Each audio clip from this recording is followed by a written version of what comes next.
Muy buenas noches a todos nuestros teleamigos y teleamigas que están con nosotros hoy, como todos los martes a las 8 de la noche, aquí en Teleamiga Internacional en Debates UGC.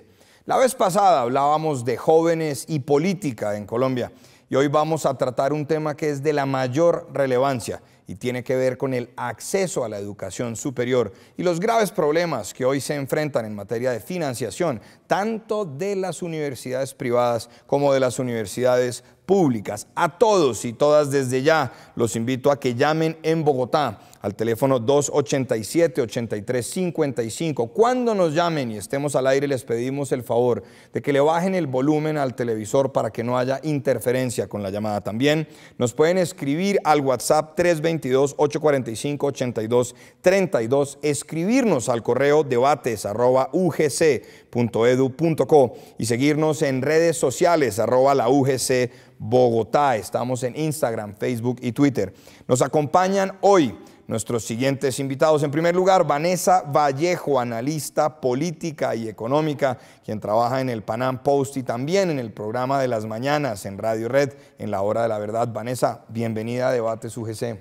Santiago, buenas noches y muchas gracias por invitarme y buenas noches a todos los televidentes.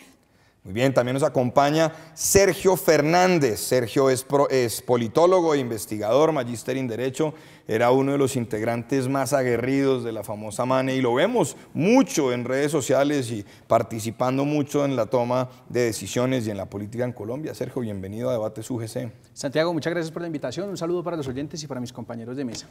Nos acompaña el profesor de la Universidad Nacional de Colombia, del Departamento de Ciencia Política, que además, debo decir aquí públicamente, que fue mi profesor en la maestría en Estudios Políticos, profesor Miguel Ángel Herrera Sgaib. Bienvenido a Debates UGC.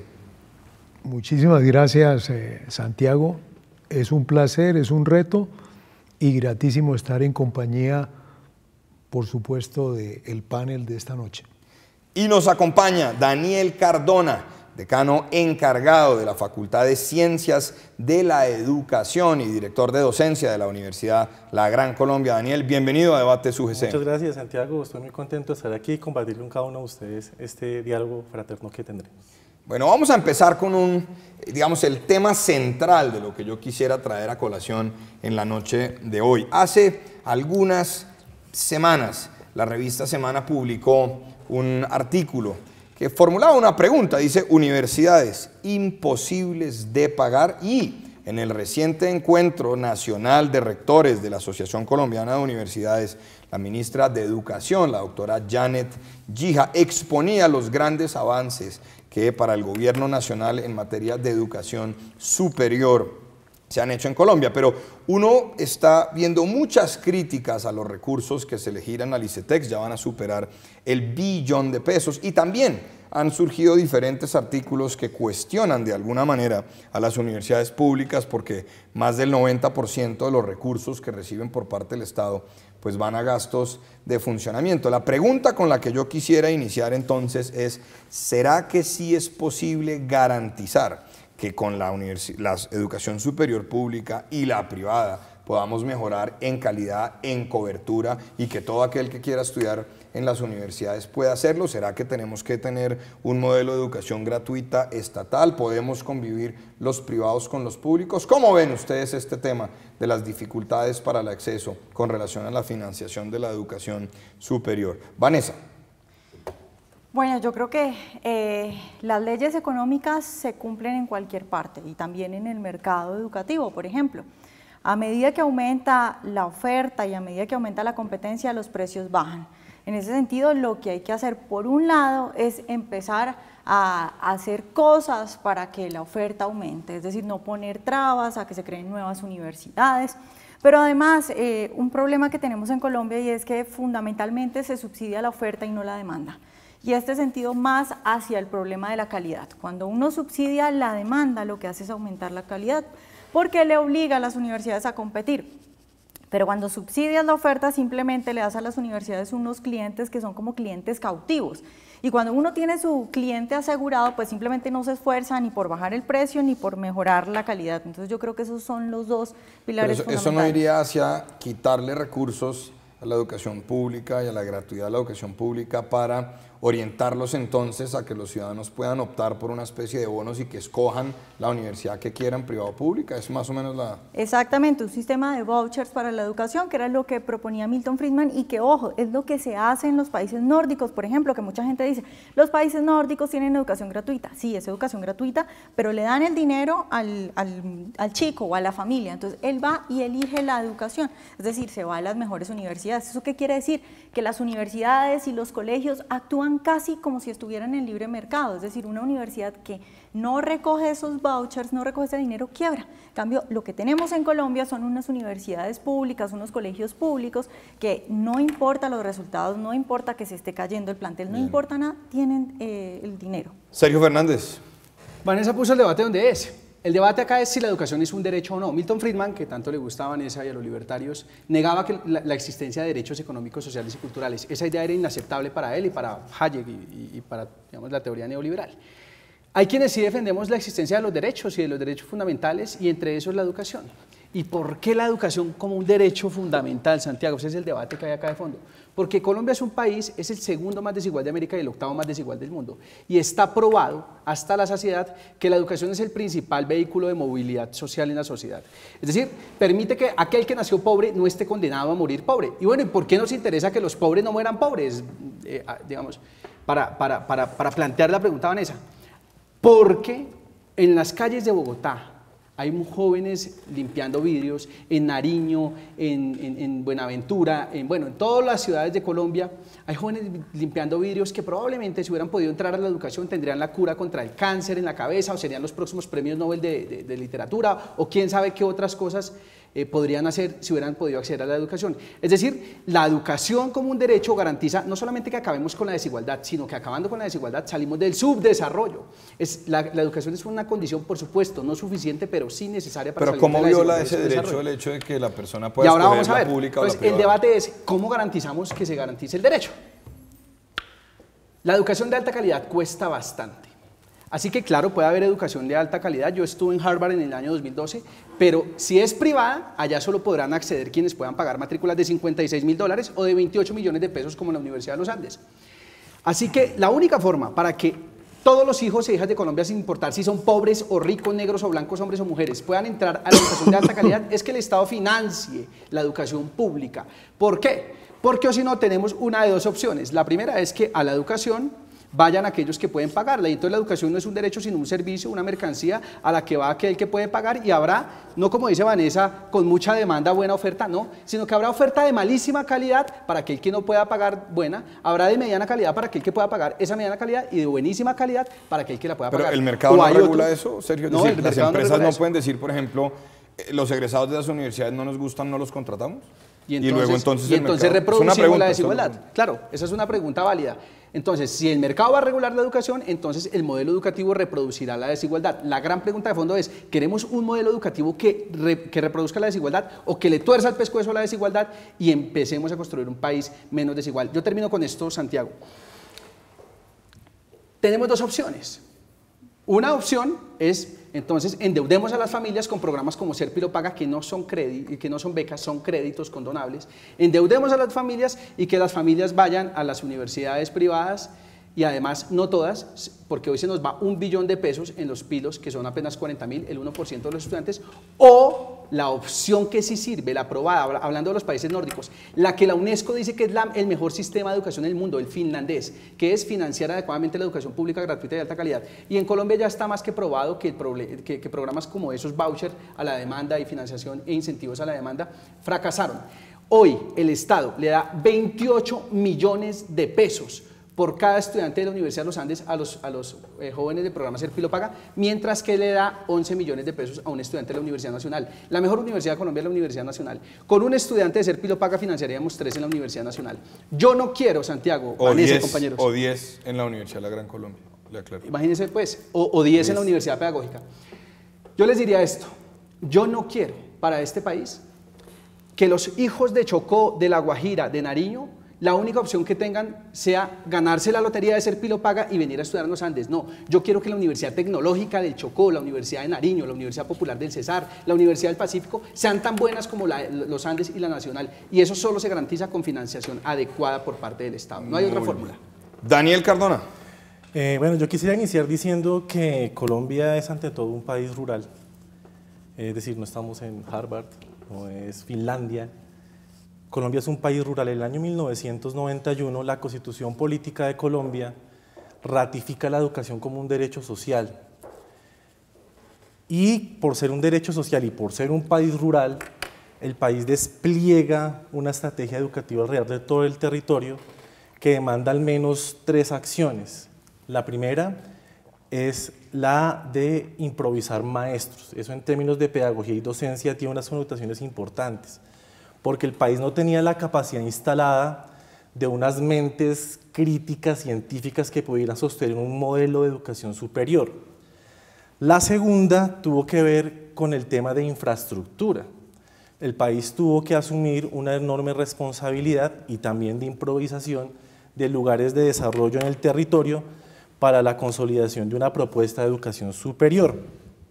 Y la tercera, que siempre que hablamos de financiación a veces se nos olvida, que tiene que ver con el tema de la calidad. Y el tema de la calidad es un debate bien interesante porque tiene diferentes acepciones. Como la pregunta es alrededor del acceso a la educación, yo quisiera decir que el planteamiento de la universidad pública y la universidad privada, esa disyuntiva la recrea es justamente la Ley 30. Quiero decir normativamente y filosóficamente por qué. La educación es un acto político y por ser un acto político es un acto público, toda la educación es pública. Lo que distingue una institución de educación pública de una privada es la forma en cómo recibe recursos, si bien los recibe del Estado o bien los recibe por parte de financiación por la demanda. Es decir, si hay financiación de la demanda. Yo quiero aquí citar el artículo 85 de la Ley 30 del 92, que señala claramente, 85, 86 y 87, que señala claramente cómo se financia la educación superior en Colombia. Esta expansión de las que les he narrado, que les he explicado, de la educación en ese despliegue de un proyecto social en la Constitución del 91, pues necesita plata, necesita dinero. Y la forma de resolverlo es plantear al menos 2 estrategias, financiando la oferta y financiando la demanda. La forma de financiar la oferta es la que reciben las entidades públicas, las universidades públicas, y tiene que ver al menos con 4 elementos. La primera tiene que ver con las partidas que el presupuesto nacional destina por el Producto Interno Bruto, el crecimiento. Por el presupuesto general de la Nación. El presupuesto general de la Nación. La riqueza que se puede medir por los bienes inmuebles que las instituciones en el territorio pues contienen, y obviamente el tema de las matrículas. También se generó unos modos de financiación que tienen que ver con las estampillas. Así se financia la oferta. La demanda, la estrategia un poco vista por el ejemplo internacional, Colombia en educación siempre ha sido un país no endógeno, sino que siempre ha tomado elementos de afuera, toma un modelo de Chile y empodera al ICETES como una de las formas de financiar la demanda a través de los jóvenes de la educación media que se les presta capacidad de endeudamiento. Bueno, Daniel, lo voy a interrumpir ahí para que escuchemos al profesor Herreras Gay. En primer lugar, permítanme ustedes plantearles que yo me reclamo de una suerte de pensamiento de ruptura en relación con el punto que tiene que ver con la educación superior en Colombia. Y refuerza esta perspectiva la ocasión de haber escuchado al expresidente Rafael, precisamente Correa, haciendo un ejercicio comparativo de los últimos 10 años y mostrando cómo el Ecuador, que guardadas diferencias, en efecto ofrece en términos de la educación superior pública el modelo de acceder al pregrado gratuitamente. lo cual en ningún sentido, y es lo que le entendía a él, y lo comparto en términos relativos, quiere decir que todos puedan ingresar al pregrado, sino que existe una suerte de examen o de cualificación para que ese acceso ocurra en el ámbito de la educación pública estatal. Y me parece que en términos de las consideraciones económicas, el que esta circunstancia se dé va a definir una dinámica distinta en el territorio de las universidades privadas. Y, por supuesto, tiene que haber un control lo suficientemente serio para que las universidades privadas, en su lógica, no sean empresas de lucro, aunque se presenten como sin ánimo de lucro. Y, de otra parte, tiene que haber una transformación fundamental en los procesos de formación en la educación elemental y en la educación secundaria, porque sigue siendo un absurdo que vivamos la experiencia de cuántos acceden al sistema de la educación superior y cuántos bachilleres quedan por fuera, lo que de entrada, como lo escucho a Sergio en particular plantear, supone una reproducción ad absurdum de la desigualdad, cuando en efecto en la Constitución Nacional de Colombia es supremamente elocuente lo que se establece en el artículo 13 y en particular ese segundo componente del artículo 13 que dice que el Estado promoverá que la igualdad sea real y efectiva entre los colombianos. Es decir, que reconoce que la sociedad colombiana es una sociedad preñada de privilegios y es el tiempo que alumbre una sociedad de corte diferente, y yo no veo en efecto que las denominadas leyes del mercado no sean, en otro sentido, fórmulas imposibles de transformar, sino que por el contrario, las lógicas y la inventiva de la experiencia humana que cierra este ciclo neoliberal y hace apuestas posneoliberales, nos define un horizonte de desafío, y yo aspiro a que la Universidad Nacional de Colombia sea precisamente punta de lanza de esa reforma intelectual y moral radical para cambiar las reglas del juego en el contexto de la educación pública en Colombia, de modo general. Es decir, no le veo opción si no hay un cambio en la educación elemental, en la educación secundaria, para que eso que definen otros con demasiado optimismo como igualdad de oportunidades no siga siendo una suerte de opereta con fines trágico-cómicos cada año que pasan las pruebas de acceso a la universidad. Y allí quiero tocar un tema que es muy interesante y creo que todos lo han mencionado aquí. Yo digamos que lo haría en dos preguntas. Digamos, una primera es que tiene que ver también con la calidad y con lo que exige el mercado laboral y empresarial, por ejemplo, y es cuánto invierten no solamente el Estado, con lo que algunos llaman el subsidio a la oferta o lo que corresponda, sino las familias que también tienen que costear los estudios superiores de sus hijos y de sus hijas en la educación privada, cuánto invierten, y de acuerdo con el Observatorio Laboral del Ministerio de Educación, cuánto es lo que llaman el salario de enganche o la primera forma de generar ingresos con las empresas, etcétera. Eso es uno, porque también lo que hemos visto es que hay algunas universidades donde lo que algunos llaman el ROI, el retorno de la inversión, es decir, yo invertí esto en matrícula por 10 semestres es tanto y mi hijo salió a ganarse tanto, cuánto sea. Y por otro lado también, y es una pregunta que siempre he tenido, y es, ¿qué pasa, por ejemplo, con los no pilos? Y aquí no estoy hablando del ser pilo paga, eso es un programa particular, tenemos algunas críticas al respecto porque el modelo de acreditación consideramos algunos debe ser un poco más plural, pero más allá de esto es lo siguiente, fíjese, para ingresar a la educación pública superior, por ejemplo a la Universidad Nacional, pues hay un examen de acceso, para ingresar por ejemplo a la Universidad de los Andes es vía ICFES y así usted entonces puede acceder al ser pilo o lo que corresponda, pero yo tengo una gran preocupación y quiero compartirla con todos ustedes para ver qué opinan, y es, en últimas, el título de bachiller lo da la República de Colombia y en su nombre la institución A, B, C o D. De manera que esa persona que terminó el bachillerato, pues la República de Colombia le dice, usted vio estos mínimos, pero después van a hacer su examen, anteriormente el ICFES, ahora van a hacer el Saber 11, y eso entonces ya los dejan unos rangos donde les dicen usted puede o no acceder a la educación superior, pública o privada.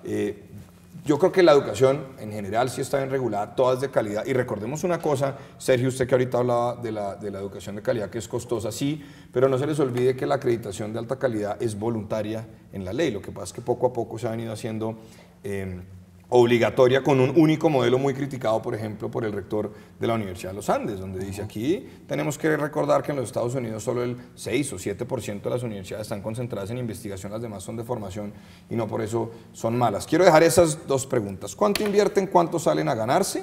Digamos, ese retorno de la inversión, por ponerlo de alguna manera. Y por otro lado, lo que en otras disciplinas o otras esferas se llama la población sándwich, es decir, yo soy bachiller, pero me fue mal en el ICFES, luego no puedo acceder a determinada universidad o voy y presento un examen y no lo paso, y entonces pues para mí quedan negadas. Pero antes de darles la palabra, quería que fuéramos a ver lo que la gente respondió en las calles aquí en Bogotá. Una pregunta que es relativamente sencilla, que es ¿qué busca en una universidad? Y esto fue lo que nos respondieron.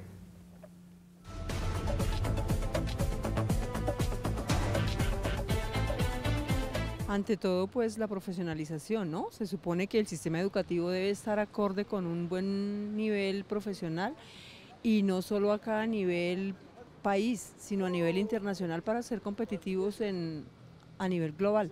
Que sea una buena universidad que pueda dar las bases necesarias para que en un futuro, cuando vaya a ejercer mi carrera, la pueda ejercer con los conocimientos necesarios. Buscamos calidad, máxima calidad educativa, que además de no solo aprender la teoría, después también llegues a la práctica. Prestigio, que sea buena, que tenga un buen pensum. Primeramente el pensum, dónde está ubicada. Calidad, primero que todo, y formación integral para las personas, para los muchachos. Yo buscaría que me enseñe cosas totalmente diferentes a las tradicionales. Uno busca pues la experiencia que tiene, cuánto tiempo ya en el mercado. Que tenga buenas instalaciones, buenos docentes. Que tenga convenios internacionales, que esté certificada la universidad y asegurar trabajo. Bueno, ahí lo tienen. Pues hay algunas preguntas, muchas con relación a la calidad, la infraestructura, los convenios internacionales. Recordemos que la internacionalización es un requisito para acreditación, pero además también para el funcionamiento de las universidades. Les recordamos a todos que nos pueden llamar para estar aquí en vivo al teléfono 287-8355 o si prefieren escribirnos al WhatsApp 322-845-8232. Sergio, usted ha pedido la palabra. Pues Santiago, recordémosle a los televidentes que la universidad pública no es un invento ni de Carlos Marx, ni de Stalin, ni del castrochavismo, ni del socialismo. La universidad pública nace en el nacimiento del capitalismo mismo. Y nace por una razón, porque en la revolución industrial estos países que hoy son potencias se dan cuenta de una cosa, dicen, oiga, necesitamos mucha mano de obra muy bien formada, necesitamos personas que conozcan en profundidad la ciencia, las artes, las humanidades y demás, y eso cuesta un montón. Entonces hay dos formas, insisto. Una es que la financien las familias. Colombia es el país, el segundo país después de Chile en la región, en el que más invierten las familias en educación con respecto a lo que invierte el Estado. O sea, el Estado acá invierte poco en la educación superior y las familias invierten mucho. Entonces, ¿qué pasó en el nacimiento del capitalismo? Estos países dijeron, Alemania, Francia, Inglaterra, dijeron, hombre, mire, nos toca a nosotros el Estado con los impuestos que paga la gente, o sea, no es con plata del bolsillo del presidente ni regalada, no, es con los impuestos de la gente, financiar educación de alta calidad. ¿Por qué necesitamos financiar educación de alta calidad? Porque si no, no salimos del subdesarrollo y de la desigualdad y de todas estas cosas que ya he hablado. Si no es así, entonces tendremos el mundo del libre mercado, de la teoría libertaria, del neoliberalismo, de todas estas cosas, que es el mundo en el que cada quien tiene la educación de acuerdo al tamaño de su bolsillo. Si usted tiene mucha plata, ya ni siquiera estudia en Colombia, se va para Harvard. Si tiene alguito, pues entonces estudia en las universidades de la elite colombiana. ¿Lo dice por usted si no, que estuvo en Harvard? ¿O? No, yo estuve en Harvard invitado, o si no, yo ni para el avión tenía, yo Santiago. ¿No? Yo soy hijo de la universidad pública, estudié en la universidad privada unos semestres becado, hice mi maestría también becado, o sea, yo para pagar la educación, créame que no tenía. Entonces, ¿a dónde voy con todo esto? Si la educación queda financiada única y exclusivamente de acuerdo al tamaño de su bolsillo, habrá unos que tienen para educación de alta calidad, otros que tienen para educación de mediana calidad y el resto para la peor educación o ninguna. Hoy, Santiago, los jóvenes en Colombia no entran a la Universidad Nacional, entre otras cosas, no porque el examen sea muy difícil, sino porque hay muy pocos cupos, porque la universidad pública tiene el presupuesto congelado hace casi 27 años y entonces eso no le ha permitido ampliar la cobertura de la manera en la que todos quisiéramos. Esa es la verdadera razón. Pero congelado es que sube de acuerdo con el IPC. O sea, no sube, porque el IPC es una actualización. De acuerdo. Bueno, pero les quiero insistir antes de pasar a una pausa en esta pregunta. ¿Qué pasa con la población sándwich? Porque hay personas que tienen recursos, podrían pagar la universidad, pero por alguna otra razón hay un colegio que les dice usted es bachiller, pero resulta que les va mal en el saber 11 o no pasan un examen de admisión y luego entonces, ¿qué pasa con ellos? Dejan de tener el derecho, pero ya volvemos aquí en Debates UGC.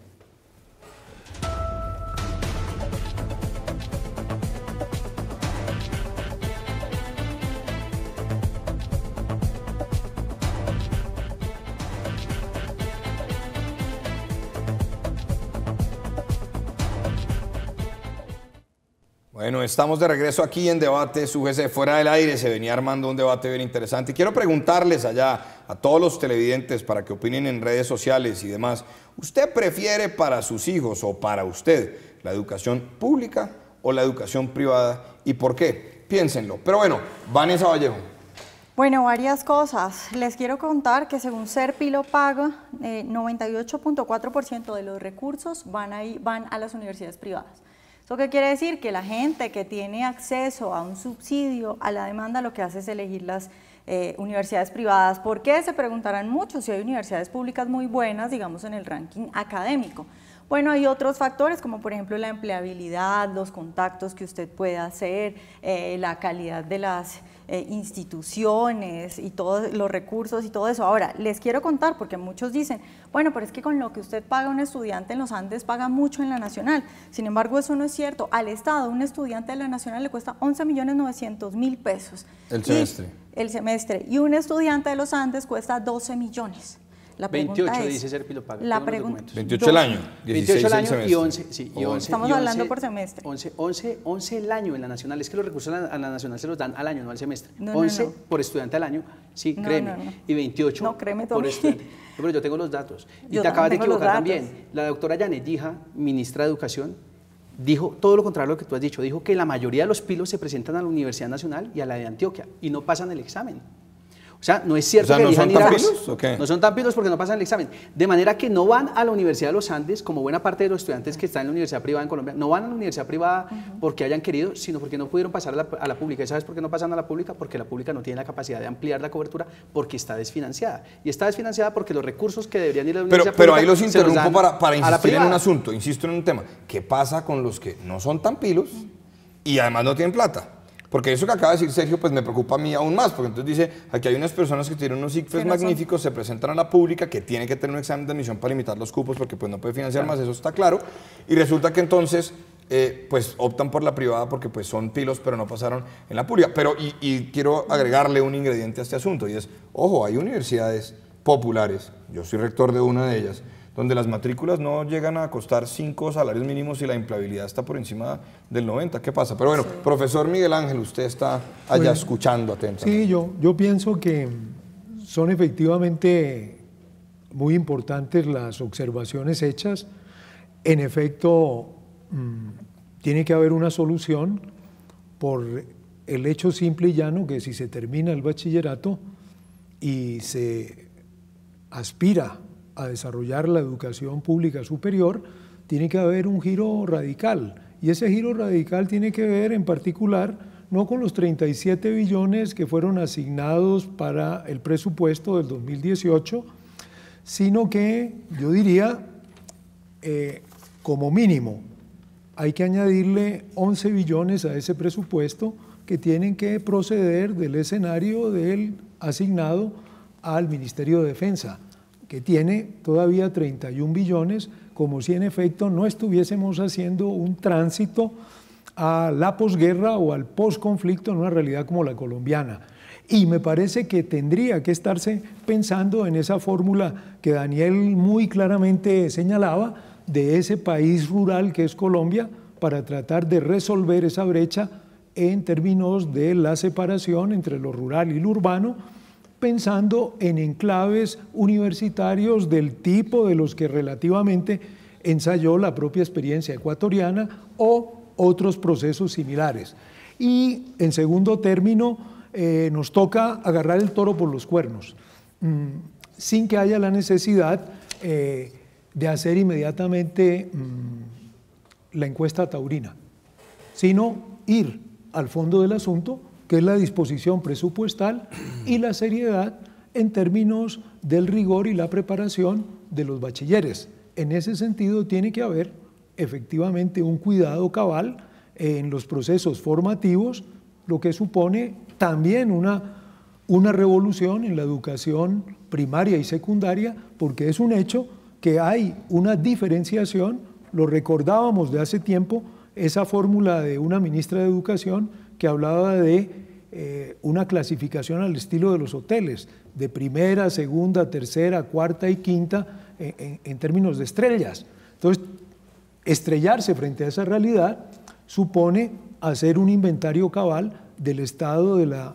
educación secundaria en la realidad colombiana y disponernos entonces a hacer esos ajustes. Y lo dijo la ministra Guija, dijo que en efecto una buena parte de los que aspiran a hacer esos 22.000 pilos se quedan en los exámenes de la Nacional y de la de Antioquia, es decir, no son tan pilos para ese registro que se supone académicamente define su preparación. Lo interrumpo, Miguel Ángel, porque tenemos una llamada, nos llama María desde Bogotá. María, buenas noches. Sí, buenas noches. Bienvenida a Debates UGC, su comentario, su aporte. Sí, muchas gracias. Es que yo quería preguntar, las personas que no tenemos medios económicos, ¿cómo hacemos para acceder a una universidad? Porque uno puede tomar cursos técnicos y eso, pero una carrera realmente hasta la Universidad Nacional y las públicas son muy costosas. Entonces, ¿qué puede hacer uno? Porque si termina pidiendo un préstamo en el ICETEX también es carísimo. Entonces, ¿qué alternativas hay para poder acceder a tomar una carrera universitaria? Bueno, esa es una pregunta que creo que es la que orienta el debate, pero quiero hacer otra pregunta, aprovechando que ahora el profesor Herrera está hablando que en esta etapa de posconflicto pues se podrían destinar alrededor de 11 billones para el tema de educación, no solamente superior, sino en general. Yo hago este comentario. Resulta que el Estado subsidia la tasa para la adquisición de vivienda. ¿Ustedes no están de acuerdo con que de pronto subsidiar también algunas tasas a las entidades financieras para que las personas puedan acceder a créditos? Yo no. Mire, Santiago, es que acá hay un debate y es, ¿cuál es el mejor mecanismo para garantizar que ese derecho se garantice? Bueno, primero hay que debatir si es un derecho. Para mí sí es un derecho. Entonces, ¿cuál es el mejor mecanismo para garantizarlo? El gobierno dice, vamos a endeudar a las familias, bien sea con Serpilo Paga o con el ICETEX. Este año el ICETEX en el 2017 tuvo 1 billón de pesos de presupuesto. Para el otro año va a tener 1.7 billones de pesos, o sea, 700.000 millones de pesos más le dieron al ICETEX. A las universidades públicas le subieron solo 100.000 millones de pesos. Nos decía la televidente, venga, ¿y qué hago yo? ¿Qué hago yo que yo no estoy dentro de los 40.000 pilos y tampoco tengo la plata para pagar la universidad? La única fórmula que hay es que el Estado financie adecuadamente la universidad pública, que le pague los 16 billones de pesos que le debe desde 1992 hasta hoy, que es el déficit que han acumulado esas universidades, para que ellas puedan ampliar cobertura y así que esta señora que nos llamó, que sus hijos, que los hijos e hijas de Colombia, sin importar si son ricos o pobres, puedan estudiar en la educación. Mire, Santiago, yo sueño con un país en el que el hijo de Luis Carlos Sarmiento Angulo, el hombre más rico de Colombia, se pueda sentar en el mismo salón de la universidad pública al lado del campesino más pobre de este país, o en la privada, a recibir ¿por qué no? educación de alta calidad. Porque no es posible, ¿Por qué Santiago. no? Porque Serpilo Paga financia... Le tiene rabia a las universidades privadas. No, yo quiero que haya universidades privadas, no se trata de eso. Yo no tengo un prurito anti-universidad privada. Yo lo que estoy diciendo es esto, mire. Serpilo Paga se gasta 1 billón de pesos en 40.000 estudiantes, es decir, el 25% de los recursos de la educación superior en 40.000 estudiantes. Las universidades públicas atienden 650.000 estudiantes con 2.8 billones de pesos. Pero venga, es decir, el dato de Serpilo más... es anual, no creo. El dato de Serpilo es lo que se ha gastado bueno, hasta anualmente el momento. se gasta 460.000 eso millones es de importante pesos. aclararlo. 460.000 millones de pesos en el 1% de los jóvenes de Colombia. En 40.000. La universidad pública se gasta 2.8 en 640.000. Es decir, es absolutamente ineficiente. O sea, si quieren pónganlo entonces en términos de la eficiencia que tanto les gusta debatirla. Pongámoslo ahí, es absolutamente ineficiente e insostenible. E insostenible entre otras cosas por esto, porque a este ritmo, el gobierno ha dicho que no hay sino plata para 10.000 pilos por año. A este ritmo nos demoramos 120 años en garantizar la cobertura en educación superior en Colombia. Pero venga, lo interrumpo, Sergio, antes de dar la palabra a Daniel, por lo siguiente. Fíjese que no se les olvide que cuando usted es beneficiario de un crédito del ICETEX, las universidades tenemos que reconocerle al ICETEX, si mal no estoy, es el 1,89% del valor del crédito, que eso va a un fondo del ICETEX. Eso tampoco es que las universidades públicas recibamos todo. Pero bueno, Daniel.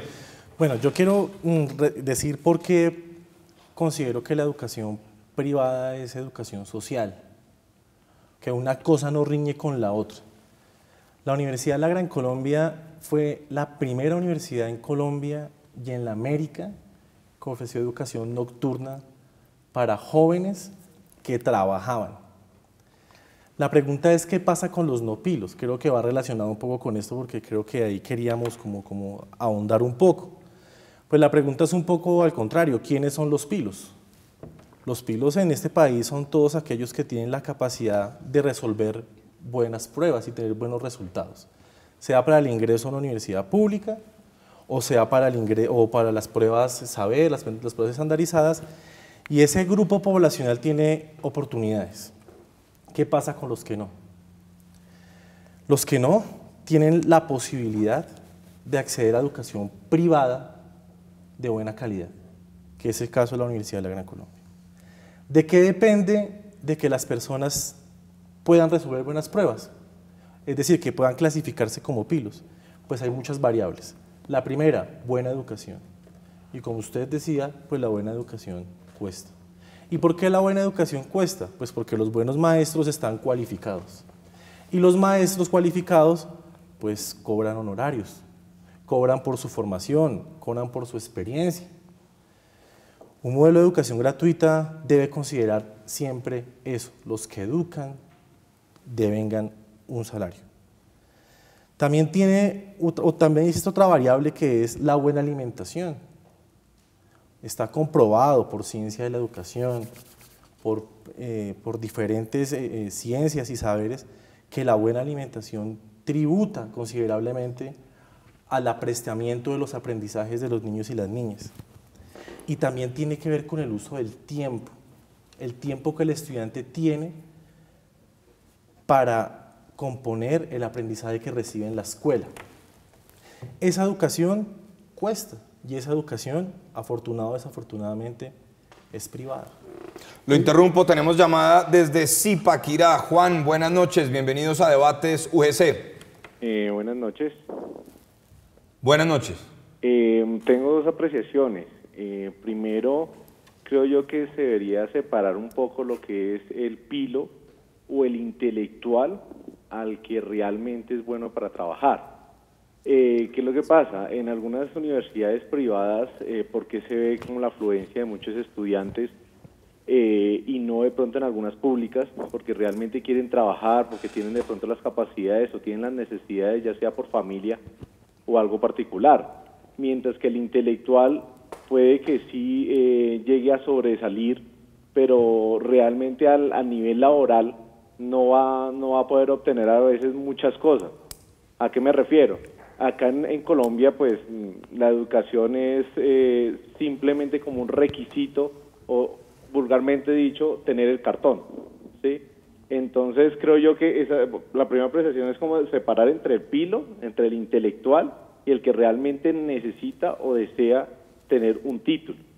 Y ahora, por otro lado, creo yo que mucha gente que quiere participar en esas universidades públicas no ha podido ingresar también partiendo de la educación de colegio. O sea, lo que decía el profesor, no recuerdo el nombre, es partiendo de la educación de más atrás. Creo yo que no es solamente arreglar qué universidades, qué oportunidades, qué créditos, sino es una reforma educativa total, ¿no?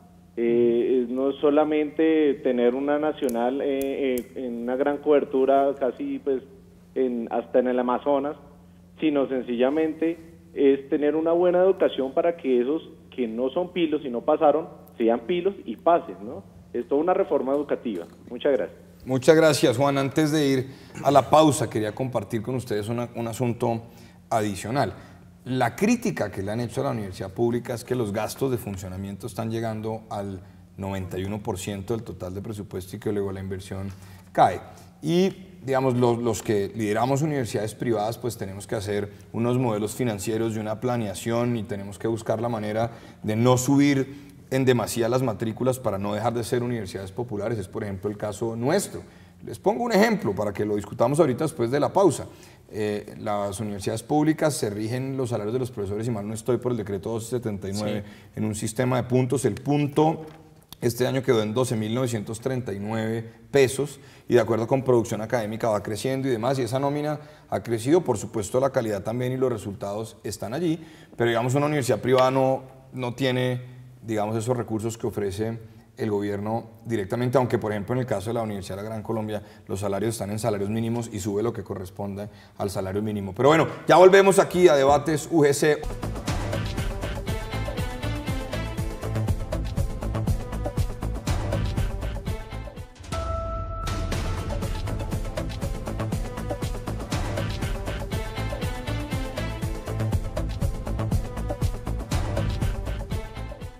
Estamos de regreso aquí en Debates UGC, un tema apasionante. Antes de darle la palabra al profesor Miguel Ángel Herrera Esgaib, tenemos una llamada desde Medellín. Andrea, buenas noches y bienvenida a Debates UGC. Buenas noches. ¿Tu comentario o aporte, Andrea? Bueno, yo quería opinar lo siguiente. Yo soy docente, trabajo en una institución pública, población vulnerable. El tema que ustedes abarcan comprende muchas características.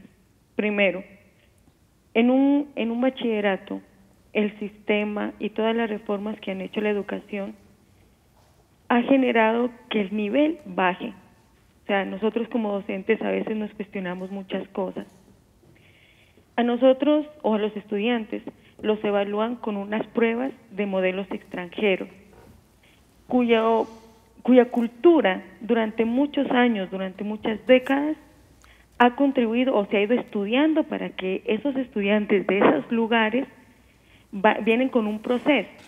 En Colombia están adaptando unos modelos de educación de evaluación extranjeros, las pruebas PISA, el ICFES, etcétera.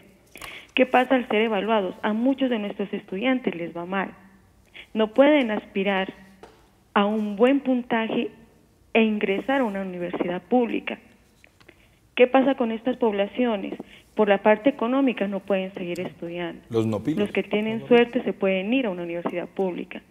¿Por qué? Porque realmente el sistema y tantos parámetros que la educación ha hecho que demerite en gran parte el esfuerzo de los estudiantes.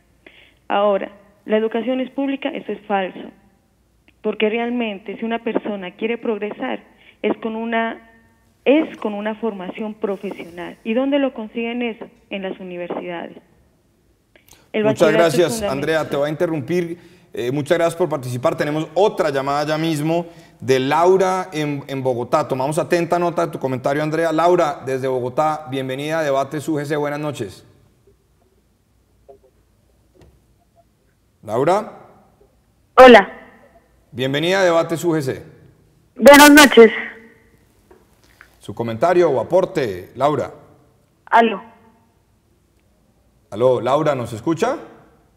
Buenas noches, sí. Mire, mi comentario es simplemente, quisiera pedirle por favor al profesor Herrera y a Sergio Fernández que hagan la aclaración de la diferencia entre la educación pública y la educación privada, porque hay una persona dentro de la mesa que mencionó que había una especie de sesgo y que los que defendemos la universidad pública es porque odiamos la educación privada, y eso no es cierto. Nosotros no odiamos la educación privada, la universidad privada, sino que consideramos que hay una serie de diferencias. Entonces creo que es importante que o el profesor Herrera o Sergio Fernández, que son representantes de la educación pública, pues puedan hacer esa aclaración, pues para la audiencia y también para los participantes de la mesa. Gracias. Muchas gracias, Laura. Profesor Herrera, ahora sí ya le tocó la palabra, definitivamente. Sí, cómo no. Yo creo que es importante, escuchando a Sergio, precisar un punto que lo veo fundamental. Sergio hace mención al tema de las familias, que serían las familias quienes tendrían que financiar la educación si en efecto no lo hace el Estado. La verdad de este asunto es que el presupuesto está construido sobre los aportes que las familias hacen al conjunto de lo que es la riqueza social. Así que eso nos permite, en un primer lugar, hacer una referencia al punto de la educación pública privada y la educación pública estatal, que para todos los efectos es diferente. ¿En qué medida? En la medida en que, como lo anota el rector de la Universidad Gran Colombia, las universidades privadas, y no son pocas, desarrollan el negocio de la educación. Eso tiene que terminarse. Eso tiene Pero no que lo dije acabar. por la Gran Colombia, que quiero aclararle que somos sin ánimo de lucro con toda claridad. La Gran Colombia, en los términos en que lo planteas, se convierte en una suerte de paradigma si es que está dispuesta, como en efecto lo planteas, de servir como parámetro para indicar en qué medida es posible desarrollar una educación con el tipo de matrículas que la propia Gran Colombia cobra y de las cuales, en efecto, tú das testimonio de lo mismo. Y sobre ese parámetro definir si en efecto la calidad de las universidades puede funcionar sobre la base de qué costos y de qué rentabilidad. En segundo lugar, el tema de los maestros. Es supremamente importante señalarlo. Una buena parte de la educación superior está en cabeza de profesores ocasionales, y un profesor ocasional en la Universidad Nacional recibe un pago de 900.000 o 1 millón de pesos por semestre.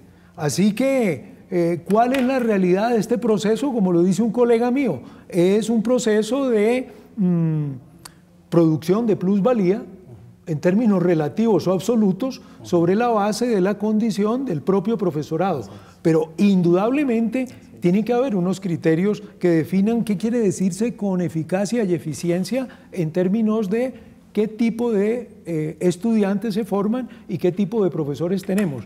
Y en segundo lugar, en esa propia discusión y en ese punto, también le vamos a pasar la medida a una realidad de los costos de la educación superior en Colombia, en las universidades públicas también. Si hay universidades públicas que no cumplen con esos reclamos y esas exigencias, si hay universidades privadas que tampoco, yo escuchaba a don Rafael Correa, se cierran. Y punto. Ese es el punto. Y los profesores que tienen las condiciones y la capacidad para en efecto obrar en esos términos y el propio estudiantado se le da lugar en las otras universidades. Oiga, pero lo interrumpo con una pregunta sobre eso, hablando de la pública y la privada. Por supuesto que hay muchas críticas a algunas universidades privadas que al parecer son en últimas con ánimo de lucro y logran maquillar una que otra cosa. Yo doy fe que nosotros evidentemente no somos así, pero somos una universidad popular, pero también hay muchas críticas a algunas universidades públicas que terminan politizadas, por ejemplo, donde se hace mucha política y donde también se reparten. Esa es una crítica también es válida para las públicas. Aclaremos ese punto. Cuando tú dices universidades politizadas, ¿quién sabe qué entienda buena parte de la gente? ¿Sí? Bueno, digamos, de acuerdo, presas del clientelismo nefasto y no necesariamente la politización, que es válida. Entonces suena mejor ese punto. Sí, de acuerdo. Porque las universidades no solamente funcionan bajo lógicas clientelares, sino también sobre fórmulas rentables. Es como las iglesias también. ¿Sí? Si no son formas de vivir y si no son formas de obtener recursos, ¿cuál es el entusiasmo por abrir universidades? Las propias universidades y esas propias instituciones, esos organismos privados de la sociedad civil, tienen que ser objeto de un control y una fiscalización en el mejor de los sentidos, en términos de la calidad académica y en términos de no convertir esos derechos en formas de negociar. Y por supuesto esto no es nada popular.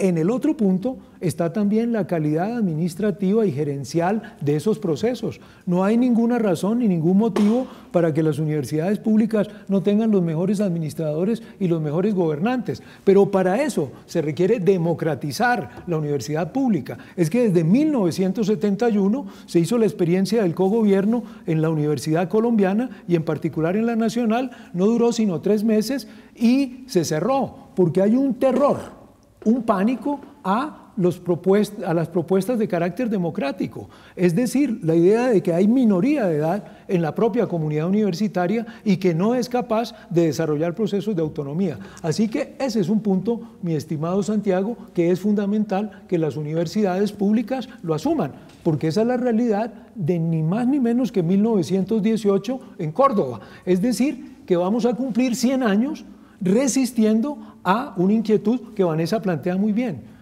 La inquietud de ser libre o de ser libertario en el sentido democrático del término, que supone ser autónomo individual y colectivamente, es decir, ser capaz de construir sus propias reglas en la vida privada y en la vida pública. Si no, tenemos este tipo de sociedad pseudodemocrática con las características de los regímenes políticos de carácter autoritario, que yo llamo particularmente en un periodo no muy lejano parapresidenciales. Eso tiene que transformarse. Hay 8 millones de colombianos desplazados y victimizados que qué lugar van a tener en esta nueva sociedad que proponemos. Lo interrumpo, tenemos una última llamada para el programa de hoy. Juliana de Florida Blanca. Buenas noches. Juliana desde Florida Blanca nos llama. Bueno, se cayó la llamada. Sergio. Hombre, no, yo creo que ya estamos como cerrando el programa. Yo cerraría haciéndole una pregunta a los televidentes con la que arranqué y creo que a mi interlocutora en el debate, que ha sido... Bueno, pero me dejan contestar entonces. Claro, que ha sido Vanessa, y es... Hombre, lo primero, ¿entendemos la educación como un derecho o como un servicio? Y entonces, si es un servicio, pues está... digamos, cada quien pagará de acuerdo a su capacidad de pago y punto, y no es un derecho, no es universal. Y dos, si entendemos que la educación es una herramienta para acabar con la desigualdad, o nos parece, porque entiendo que a Friedman le parecía muy bien que la desigualdad existiera, porque él decía, la desigualdad lo que muestra es que hay formas muy buenas de vivir y otras muy malas. Entonces, yo te pregunto a ti, ¿te parece sí o no que la educación en Colombia debe servir para acabar con esta desigualdad tan atroz en la que los ricos de este país se parecen a los de Manhattan y los pobres se parecen a los de Uganda? Bueno, pero dejemos responder a Vanessa. Sí. Pero primero que todo le quiero responder a la primera oyente porque hizo una pregunta fundamental y es yo qué hago que no tengo dinero, cómo entro a la educación, y acá el profesor lo mencionó muy bien, estamos hablando como si fuera gratis no sale del dinero de la gente, es decir, esa oyente que no tiene cómo pagar, a usted le sacaron en Colombia en promedio 40% le sacan a una persona. Le pregunto a ella, ¿usted cree que si le dan 40% más de su sueldo, usted no tendría cómo pagar una universidad como por ejemplo la Gran Colombia? Ahora, respecto a la pregunta de mi interlocutor, le quiero decir, o sea, acá el debate no estamos debatiendo si debe ser o no un derecho, supongamos que sí hay que subsidiarlo, ok, estoy de acuerdo con eso. Pero es un derecho. Hay que subsidiarlo. El problema pero si es un derecho, no, mi pregunta fue clara, ¿es o no un derecho? Depende si es un derecho negativo o positivo, lo que usted está planteando es un derecho positivo.